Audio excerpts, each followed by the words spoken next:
there! Welcome to the Bubblegum Social Club, the show where I make my friends watch stuff and then talk about it. But this time, Samantha had a request, and I granted that request as the wonderful person I am. Hi, Samantha. Hi. We watched Shrek the Musical, which was available via Netflix, because Samantha was like, let's watch Shrek the Musical. And I was like, Samantha, we don't live in New York. And also, it's probably over by now. Oh. I thought maybe there was another delay. We've been having technical difficulties, so we're a little bit like out of our brain space. This is what that means, brain space. So we're a little loopy. Also, we rescheduled this like 3 times. So, yeah. Here we are. So we watched it, and I liked it, but I also thought it was super weird, but I also really liked it. So... yeah, it has that balance. Super weird, but really enjoyable. Yeah, I was watching it, and I was just like, this is really dark. Like, it starts off really dark. It's different than the movie. It's based on the first movie. And it's different because at the beginning, Shrek's parents are just like, hey, guess what? You have to leave now that you're 7 years old. Yeah. Which is, like, super disturbing. Mm-hmm. They just, I guess they felt like they had to establish his aloneness before he grows up or something. Yeah, well, I mean, I think they were trying to make a reason that Fiona and Shrek would fall in love. More, yeah. Like common, aside from just like they have the same sense of humor, that they have like a common past, and that they were sort of exiled as children, which is so depressing. I know. I was like, this got dark fast. I know. But I love the song that leads into the music in the show is actually one of the things I love the most about it. Yeah, that was the music. Yeah. It's so vibrant, and it's so they make homage to a lot of different styles, which I thought was really cool. And then the choreography is the same way. They kind of make homages to, you know, they kind of poke fun at like the Liza Minnelli type of choreography and music and a lot of other things. And there's a lot of different types. There's tap. There's, you know, they do like a chorus line, jab, and they call out a lot of different. They pay homage to a lot of different musicals too, which is just really fun. So it's a fun show for like musical theater people. Yeah, and I think in theory it's a fun show for kids, but I don't know. It's one of those things where like Shrek itself tries to like walk that line of being like jokey for adults, but also super entertaining for kids. And I feel like because there's so much going on in the musical that it definitely would be entertaining, but at the same time there's a lot of these weird like deep parts, but not deep parts. Then you're just kind of like, I don't know why. Yeah. Yeah, and there's a lot of things that they kind of throw in there as like one-offs. Yeah. Yeah. They try to grab the jokes from the movie into it, and sometimes you're like, you didn't need that one joke. You could have put something else there. Right, exactly. And some of them, like, they were one-off enough that they didn't make sense. You're like, am I supposed to? And then they would take some of the one-offs further than they needed to, and then like. I don't know. There was a lot of weird disjointedness in the story that way. Yeah, that's what makes it hard. Like I wanted to, I was telling Samantha that I wanted us to do like, we'll just go through the movie musical show in order, in sequence, but it's difficult to do that because I have like the animated movie in my mind, and then like the musical is so, there's so many just like almost like literal just set pieces that go through very quickly, and it's almost like a parody of Shrek. It's so weird. I don't know how to explain. I know, especially with the fairy tale characters. It's almost like they're parodying their own show.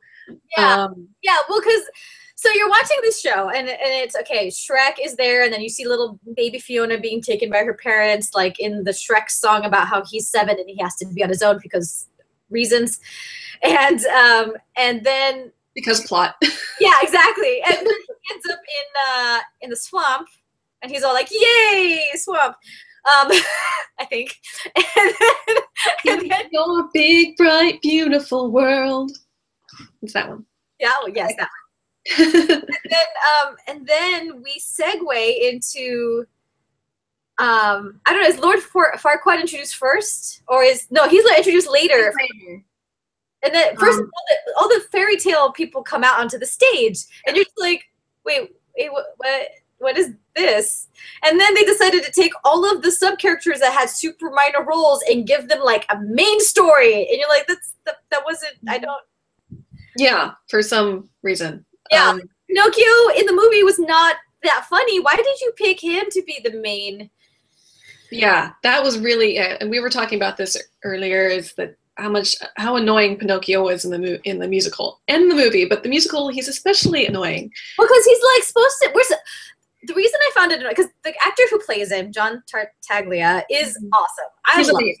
Yeah, he is fantastic. He was in Avenue Q. He had like a little cute show on like Disney Junior for a while. Of course, I know that.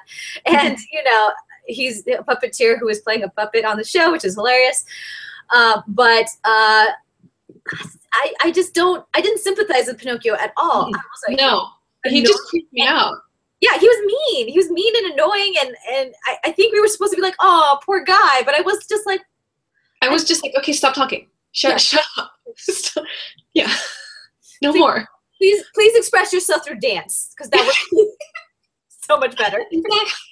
I know. It was like, it didn't fit. It didn't work, which is weird thing about the musical, is that there are a lot of the characters that didn't fit or work. They were just kind of slightly off in a bad way. The two that worked were Shrek and Fiona, and Farquaad. Yeah, Farquaad. Okay, I just got a fangirl because that guy was amazing. Oh my god. That is the reason to watch this, is Farquaad and Fiona. I mean, also Shrek, but like mostly Farquaad and Fiona. Yeah, because Farquaad, the guy who plays Farquaad is like, what, 6'2", I think they said. There's a Shrek the Musical behind the scenes series on YouTube. Go check that out. The YouTube channel is Shrek the Musical. I was watching a few right before this, and first of all, they showed his face, and I was like, hold up, he's cute. Yeah. I was like, that guy's attractive. He's very attractive. And he was in Spam a lot, which is awesome. Yeah. And he's so fun. He just commits, and I saw in the video he was saying that he kept just going bigger and bigger, and he was like, just let me know when to rein it in. The guy's like, no, just keep going. Yeah. I mean, and he just, that ab workout. Yeah, because he is a 6 foot tall guy playing Lord Farquaad, who is a short guy who makes a lot of short jokes, and he's on his knees, dancing on his knees, like almost the entire show. Yeah.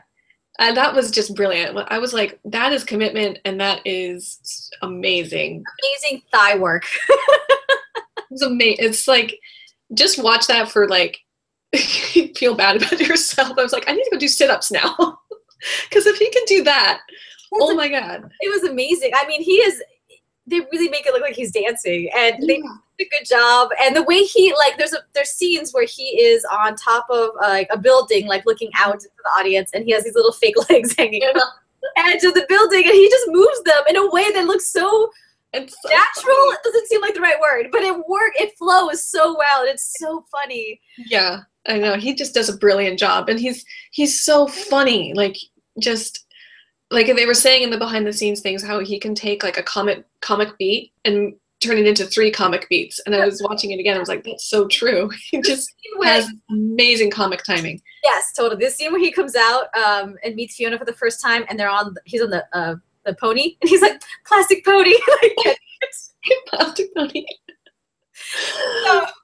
So okay, let's try to go through the show. Like, we meet Shrek, and it's super dark and weird, and then he's happy because he's alone, which has got instilled to him at a 7-year-old, which is so creepy. I just find it so creepy. Yeah. I understand why they did it, but I don't know. Well, I think it was the way of saying, like, he's not really happy being alone, but he's been told by his parents and culture that he's supposed to be, and he's supposed to be scary, and people are supposed to be scared of him, so he doesn't really, but he deep down doesn't accept that or doesn't want it. Yeah, okay, see, that, I like that. That is a good, in that I did understand it. I think I just, like, super sensitive to, like, oh, don't abandon your child.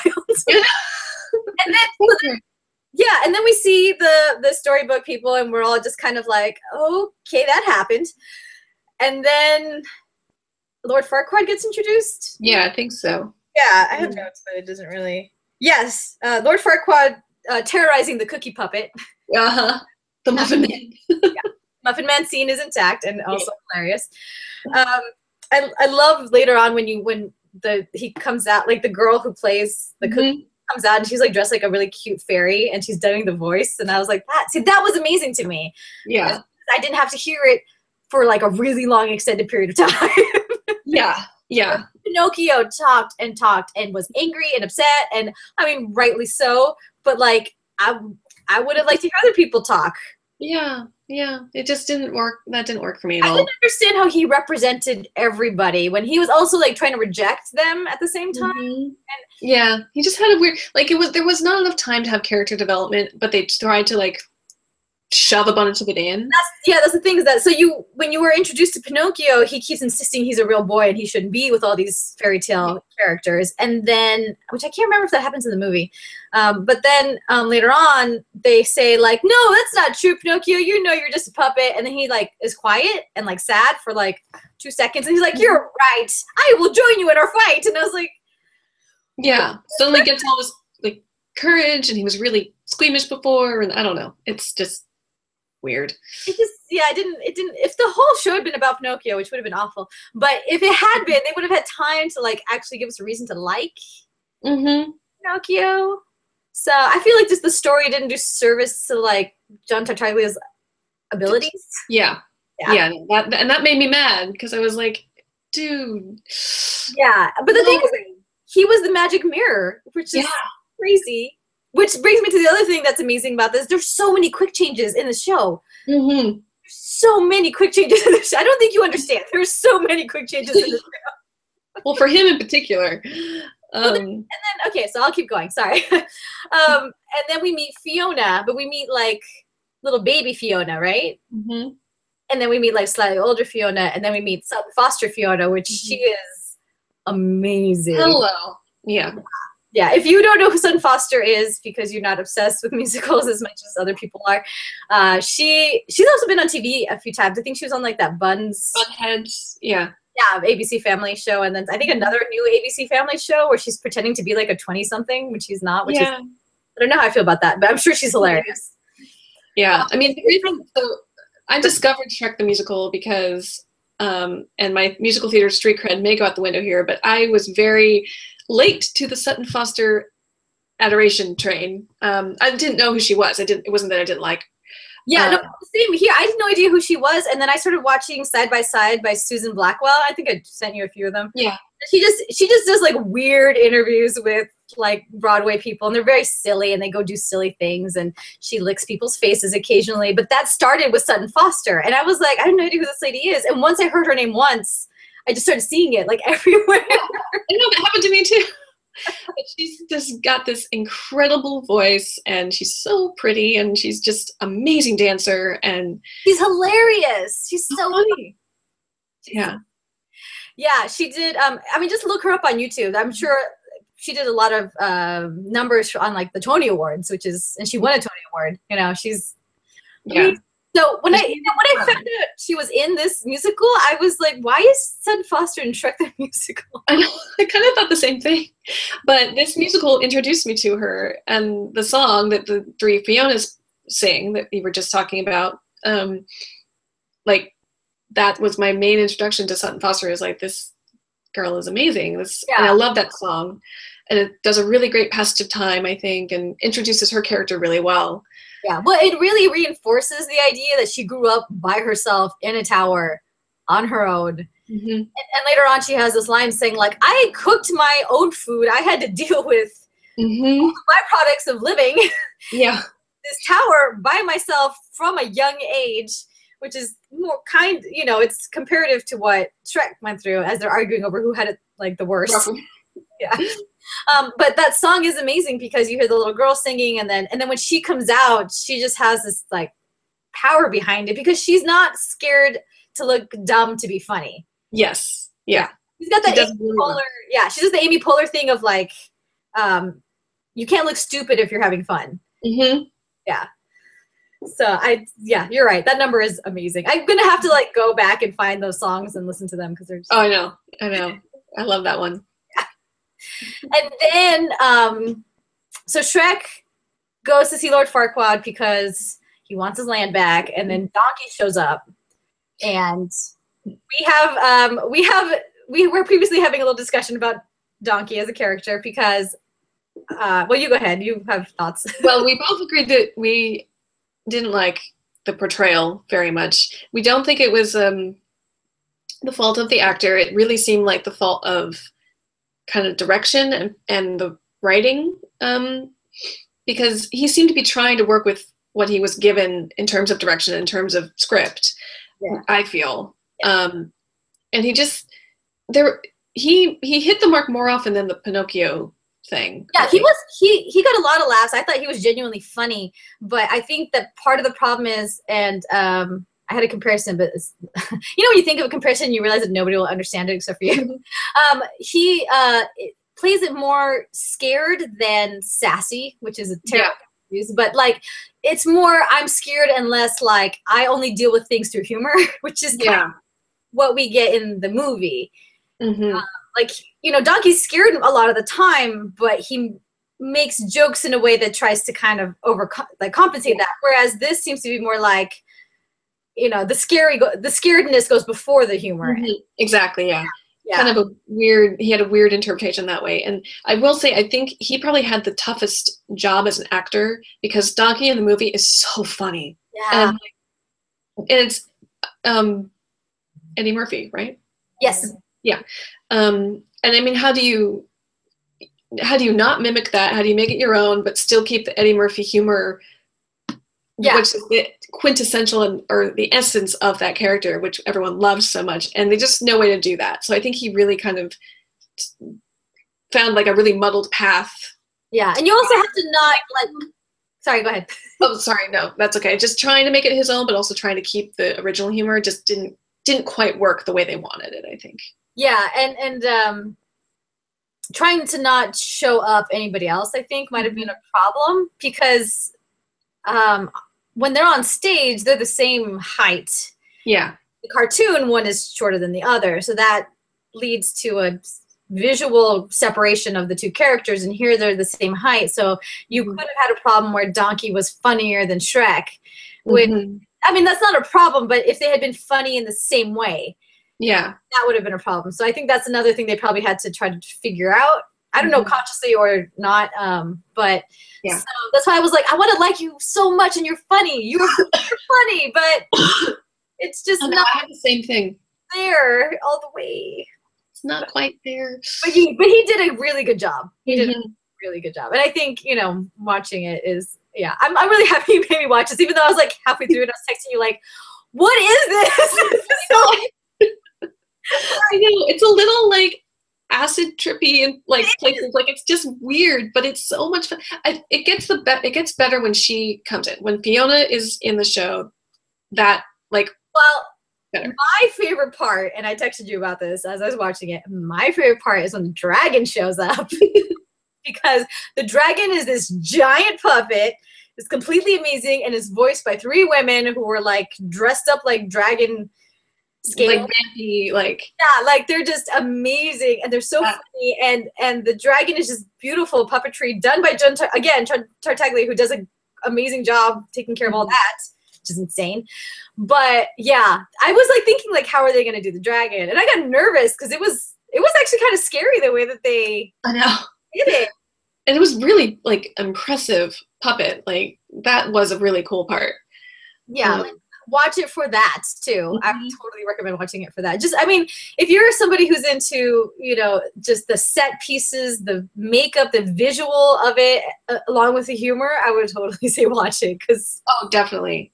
I mean, I feel like you're like you said before, like there's a lot more stuff kind of for adults than kids, really. But I think kids who go to see it they'll be, oh, it's Shrek in person, in ogre. But also they'll just be like, oh, bright colors, like and also the let's talk about Shrek because the guy is amazing playing Shrek. He was so good. Yeah, he was really, really good. Great voice, really good actor.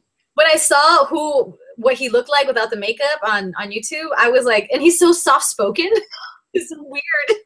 I know, it's like a big disconnect. Yeah, you're like, you play this super loud, like what is brash, you know. Yeah, with the accents and everything, like, and it's so spot on. And I don't understand how he can move his face so well with all of the makeup on. I know. I kept trying to find like more tutorials about what that makeup was because it looks so like seamless. Like Well, I saw one from a San Francisco production. I saw that one too, yeah. Yeah, but and then okay, so I'm trying to keep up with the story. Sorry. Where are we? Shrek saves Fiona and is like, I'm not your prince or your knight, so let's go and find the thing. And then we find out that Fiona is also an ogre, I guess. I was confused about that. But not that she turns it, I know she turns into an ogre, but I was like, is she technically an ogre? She wasn't. Anyway. Yeah. Details. And then this is the other, I'm talking about like the quick changes. She comes out looking like an ogre, and I know that it's a movie, so they could have done it, but obviously I feel like they must have done this during the actual play. She comes out in green, behind shade and like behind things, and she looks like an ogre, and I don't understand because then she comes out like a second later looking normal. And I did find out about this because I was thinking the same thing. I was like, how did they do that? But for the movie, you're right. They were able to cut and make it for Fiona, make it Sutton Foster ogre. During the play, what they do is they have a double. Okay, because I was thinking like, oh, it must be a double, but I was like, no, that's it looks so much like her. Yeah, that's her. Okay, thank you, because that was driving me crazy. It's driving me nuts too. There's no way. Like pausing it and looking and trying to figure it out, couldn't. So that's how they did it. Okay, that makes so much more sense. Because like that much makeup and I was thinking, okay, maybe they put like the face, like the nose and the ear thingies, and they put green lights. Maybe. Yeah, maybe. But to have her makeup be flawless when she comes back out as Fiona, that's a lot of work in the like seconds you have in between scenes. Yeah, way too much. But I was like doing the same thing. I was like, oh my God, I have to find out what's going on here. Yeah, and the set design is amazing because it just changes and changes and changes and changes. Yeah. It's so good. Yeah, so she turns into, we find out her secret that she is an ogre, and I better not be spoiling this for anybody because Shrek has been out for so long. And also all the sequels, she's an ogre. So, yeah. And then, okay, so then I think the next number is Things Are Looking Up Here in Duloc. Or did that come way earlier? No, that came way earlier. Okay, so I just looked down and I noticed in my notes, I wrote down amazing number in all caps for Things Are Looking Up Here. Oh, no, it is next because. No, that's before the dragon. Because I wrote dragon in all caps later. Yeah. Oh, really? Yeah, so, yeah, because he comes in the horse to go pick her up. Oh, that's right. Yeah, so what happens next? Okay, anyway, first, before I go to what happens next, go look up the Things Are Looking Up Here in Duloc number, because that's the one they did at the Tony Awards that year. And you will understand why we're totally fangirling over Lord Farquaad of all people. Totally. Yeah. Go to the YouTubes after you watch this. And I'll put it in the show notes. That will be in the link once we are done with all this. So Fiona's saved. Sutton Foster's perfection is what I wrote. And then I wrote, why is this so sad?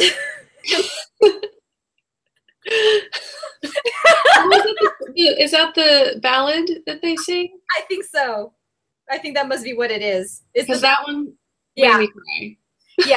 So remind me what happens during that part. That's when we first see her as an ogre, and I think they're presuming audience knowledge at that point, knowledge of the story, because it's not the part where Donkey sees her as the ogre. Right. And it's when Donkey's pressuring Shrek to tell him, if you couldn't be an ogre, if someone had a gun to your head and tell you couldn't be an ogre for a day, what would you be? And that's when he starts singing, like, I'd be a hero, I'd be the prince, I'd be this. And then they all start singing, like, it's like not a duet, but a triplet. Things that we should know, but don't. Not a quartet, but a trio, I guess. Yes, trio. That is the word. I was like, let's. No, that's not a word. But it's like they're all like harmonizing in different places and all singing their own story, their own version of what they'd be if they weren't themselves. So it's, and that just. I know that's definitely when I wrote, why is this so sad? Because I was just, go ahead. I was just gonna say that Shrek, Brian Darcy James steals that entire song. Like, yeah. Ugh. He did a good job of, because in the movie, I feel like I was very convinced or of an understanding that Shrek would have been fine on his own. And I think later on you realize that that's not true, but this one really hits you with Shrek doesn't actually want to be alone, but given the circumstances and every single life experience he's ever had, he feels like he has to be alone. So all the more painful for what happens later. And I like tearing up talking about this. Is ridiculous. That's how good of actors they are. I mean, yeah. Well, when they are arguing about who had the worst childhood, which is the next scene that I wrote down,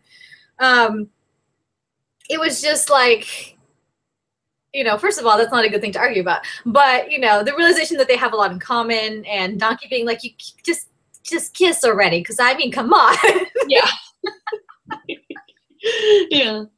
So and that's when Donkey finds out about the transformation, and Shrek completely misunderstands and thinks that Fiona's saying that Shrek is ugly and terrible. And this is right after Shrek has sang a song about how maybe it'll work out between him and Fiona, and he'll be happy, and maybe she really loves her, and he has a flower, and oh my god, it's just terrible. But it's just terrible. By terrible, I mean beautiful.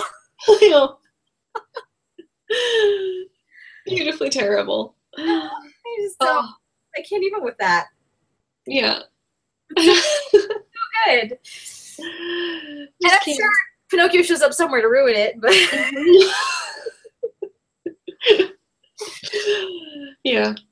I was getting confused because in the second Shrek, I didn't see the third one. In the second Shrek movie, there's like what, 4 or 5? They go and they fight the castle. They fight the castle. They attack the castle, right? I don't remember. I don't even know if I saw the second one, to be honest. I really like the second one. In the second one, I did see it. Yeah, I did see it. There are dragon donkey like babies, which is, I think everybody was like, they're really cute, but I don't want to think about that too much. I don't want to think about it. Yes, the product was cute, but no, my mind just doesn't want to go there. There's a scene where they attack the castle, and it's the second one because Shrek looks like a human. So in this one, when they go attack Lord Farquaad, I was super confused, and I think that doesn't happen. I couldn't remember if that happens in the original movie. It does. I think it does, because I remember the dragon part. Yeah, the dragon comes in and attacks. Yeah. I remember if like everybody else came in and attacked too. I don't. Actually, you're right. I'm not sure if that happened. That was confusing. I wasn't super surprised when I saw it in the musical, so. I think I was just confused because I was like, wait, didn't that happen in the other movie? I think I was just comparing it too much to the movies. But basically, I was going to say the village people, the fairy tale people have decided that they aren't going to stand for this, and Shrek hasn't come back, so they're going to go and attack. And then I don't know when this happens, but I wrote down Lord Farquaad is a dwarf because apparently in this story he is one of like 7 dwarves' sons, and he says he was abandoned as a child also. And then the dad comes later, is like, "You were an adult who wouldn't leave. You were 25." Yeah. Yeah. So yeah. Oh, because they don't want to invite. That's what it is. They don't invite him to the wedding, so they're going over like the guest list for the wedding and everything. And he has another song where he's in a bathtub, which is amazing. Oh, yeah. So Shrek gets mad and then says, "I'm going to bring Lord Farquaad to come get her." And he like acts like she knows what he's talking about. It's just being a mean pants. And no, I wrote super sad misunderstanding because that's what it was. That is indeed what that was, yes. Yeah. But man, he was mean. I did not like that. And after that, like my notes peter out because I just was so involved in like him figuring out, like Doug just figure it out. And then when when Donkey names, was, you know, telling him like, no, she was talking about somebody else. And he finally gets it and then goes to save her, basically. But the when he goes to save her from Lord Farquaad, and Lord Farquaad, all his reactions to everything that Shrek and Fiona do are so funny. He's like, oh. So much hand acting. It's so great. I know. Like, oh, did you think that this was gonna happen? Oh. It's so good. So funny. And then they do the applause thing and the laugh thing. Yeah, I appreciated that. And with a live audience, I bet that was just really fun. Yeah. I was thinking, it has to be. I hear laughing and it doesn't sound like canned laughter. It sounds like the real thing. And that was, And then they get married and everybody dances. And they do the Smash Mouth song at the end, which I loved. Yeah, I was happy about that too. Me too. Yeah. So it's kind of like a series of vignettes based on Shrek the movie. Yeah, actually it kind of is. And the songs are like little pieces. Yeah. It's like, it's really good, but it's also really weird. Yeah. I don't know, if you're into theater or like just performances of different kinds with like the production of it all, and you're interested in that kind of, like, you really just gotta watch it because it's and the songs are solid. The songs are really good. Yeah, the songs are very, very good, and I think they're part of the thing that makes it. I mean, the acting, of course, is very, very good, but they're what, as usual, pushes the story along, and they do it in such a concise way, which is funny because of the other parts where we're like, this part is not. Why is this here? Why? Yeah. We just like edit it and then just take out the speech.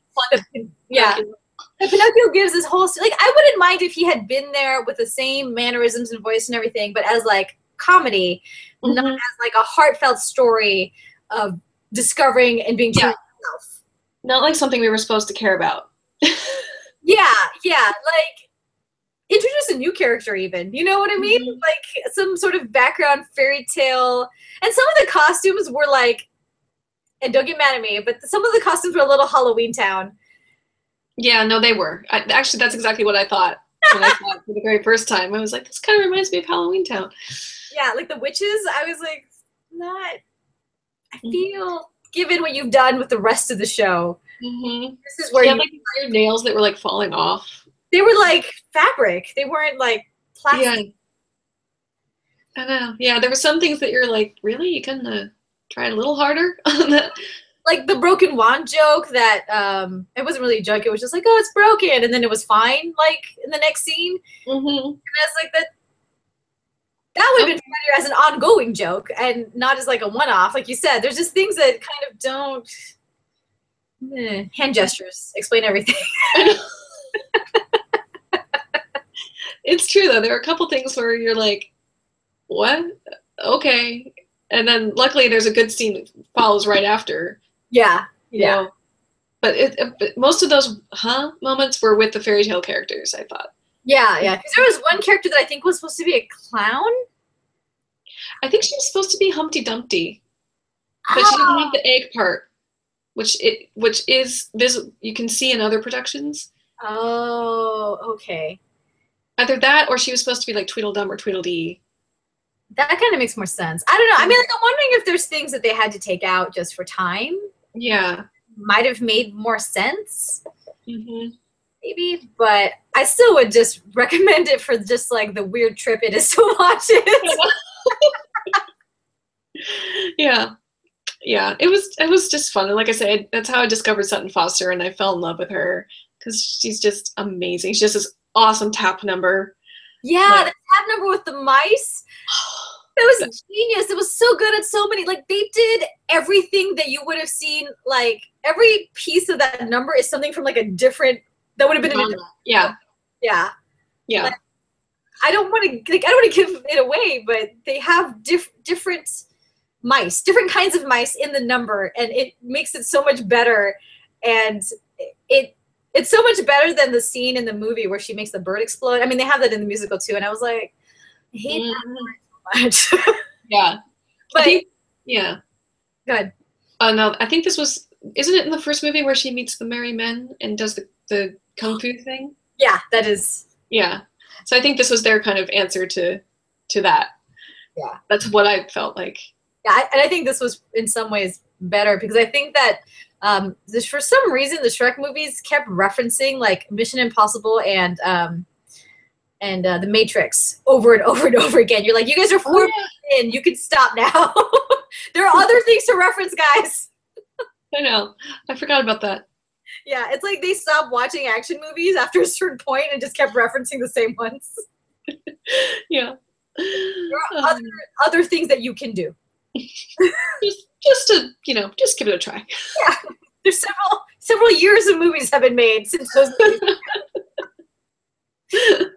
But and that's what I like about the theater version is that it referencing theater stuff works a lot better often because you don't see it so many times unless you are a person who lives in New York and goes often, but we live in California, so